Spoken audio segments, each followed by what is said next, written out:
এই রূপান্তরগুলো এই বছরের জন্য খুবই ইম্পর্টেন্ট আছে।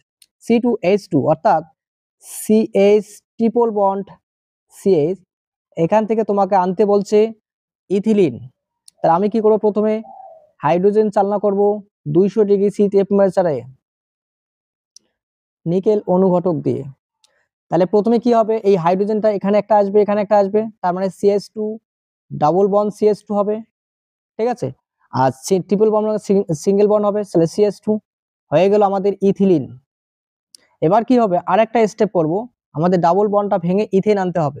আবার সেম একই প্রসেস, হাইড্রোজেন চালনা করব 200 ডিগ্রি সি তাপমাত্রা দেব, নিকেল অনুঘটক। এবার ডাবল বন্ডটা ভেঙে সিঙ্গেল বন্ড হবে, হাইড্রোজেন এখানে একটা আসবে, এখানে একটা আসবে, তার মানে CH3 সিঙ্গেল বন্ড CH3। এই ছিল রূপান্তরটা, প্রথমটা হয়ে গেল। তো নেক্সট আরেকটা আছে ইথাইল অ্যালকোহল থেকে হচ্ছে তোমার ইথিলিন আনতে বলছে, খুবই সহজ ছিল এটাও। এই রূপান্তর দুটো এই বছরের জন্য টপ ইম্পর্টেন্ট হতে চলেছে মাধ্যমিক পরীক্ষার জন্য। ইথাইল অ্যালকোহল, তাহলে মানে CH3 CH2OH দেওয়া আছে, এখানে আমরা কি করব, গাঢ় সালফারিক অ্যাসিড আর 170 ডিগ্রি সি তাপমাত্রা দেব।